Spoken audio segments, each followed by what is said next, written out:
नमस्कार। आप सुन रहे हैं द बॉलीवुड रेडियो और मैं हूं आपके साथ अनूप आकाश वर्मा। दोस्तों, ये किस्सा मधुबाला का है। मधुबाला की खूबसूरती का राज आज के इस पॉडकास्ट में हम आपको बताएंगे। आज भी उन्हीं के नाम दर्ज है बॉलीवुड की सबसे हसीन अदाकारा का ताज। मधुबाला को इंडियन मर्लिन मोनरो भी कहा जाता है। दरअसल मर्लिन मोनरो एक अमेरिकी एक्ट्रेस रहीं जिन्हें दुनिया की सबसे खूबसूरत एक्ट्रेस माना जाता है। मधुबाला भी लगभग उसी दौर की अभिनेत्री रही हैं और सिर्फ भारतीय मीडिया ही नहीं बल्कि इंटरनेशनल मीडिया में भी मधुबाला को इंडियन मर्लिन मोनरो कहकर संबोधित किया जाता था। आज हम आपको बताएंगे कि कैसे 36 साल की उम्र तक मधुबाला की त्वचा पर वर्जिन ग्लो नजर आता था और उनकी त्वचा एकदम प्योर और अनटच्ड लगती थी। मधुबाला अपनी खूबसूरती को बनाए रखने और त्वचा की देखभाल के लिए हमेशा ही घरेलू नुस्खों का इस्तेमाल करती थी। फेस पैक से लेकर हेयर मास्क तक सब कुछ मधुबाला रसोई में इस्तेमाल की जाने वाली चीजों से तैयार करती थी। मधुबाला की बहन मधुर, को स्टार तबस्सुम और इनके करीबी रहे अन्य लोगों ने इनकी खूबसूरती के बारे में बात करते हुए अलग अलग इंटरव्यूज के दौरान कई खास बातें बताई और इन सभी को कंपाइल करके आज हम आपको मधुबाला की खूबसूरती से जुड़े कुछ सीक्रेट्स इस पॉडकास्ट में सुनाएंगे। मधुबाला की स्किन एकदम फ्लॉसेस यानी बेदाग थी और इनके चेहरे पर बेइंतहा नूर था और एक अलग सी मासूमियत इनकी त्वचा में नजर आती थी, बिल्कुल ऐसे जैसे किसी बच्चे की त्वचा में एक अलग खूबसूरती होती है।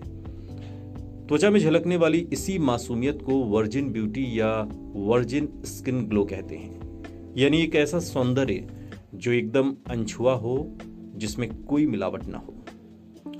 मधुबाला हर उस चीज से दूर रहती थी जिसमें मिलावट या केमिकल्स के होने की आशंका भी होती थी और यही वजह थी कि मधुबाला बेहद हसीन और टॉप एक्ट्रेस होने के बाद भी ब्यूटी पार्लर नहीं जाती थी, जबकि उन दिनों पार्लर जाना किसी स्टेटस सिंबल की तरह हुआ करता था।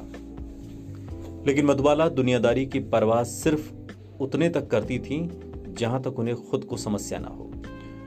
उन्हें इस बात से कोई फर्क नहीं पड़ता था कि उनके स्टेटस को लेकर लोग क्या सोचते हैं। हालांकि एक इंसान के तौर पर मधुबाला बहुत भावुक और संवेदनशील महिला थी।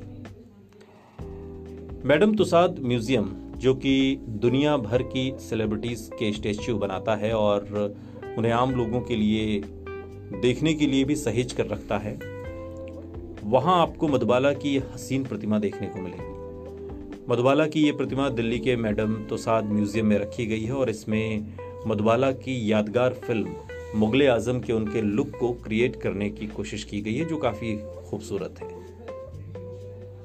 अपने चेहरे पर वर्जिन ग्लो को बनाए रखने के लिए घरेलू स्किन केयर टिप्स और दादी माँ के सदियों पुराने नुस्खों के साथ ही मधुबाला एसेंशियल ऑयल्स का इस्तेमाल करती थी। आज के समय में भले ही एसेंशियल ऑयल्स आसानी से मिल जाते हैं और आम इंसान इन्हें खरीद सकता है, लेकिन उस दौर में ये तेल बहुत सीमित मात्रा में उपलब्ध होता था और सिर्फ सेलिब्रिटी और रईस लोगों की ही पहुंच में ये तेल होते थे। आम इंसान के लिए तो इन्हें खरीद पाना किसी सपने की तरह होता था।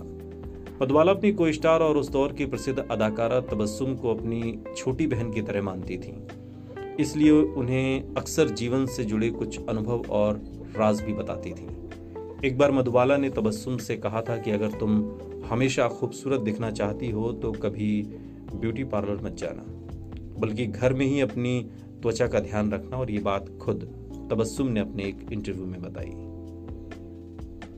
सुनते रहिए द बॉलीवुड रेडियो, सुनता है सारा इंडिया।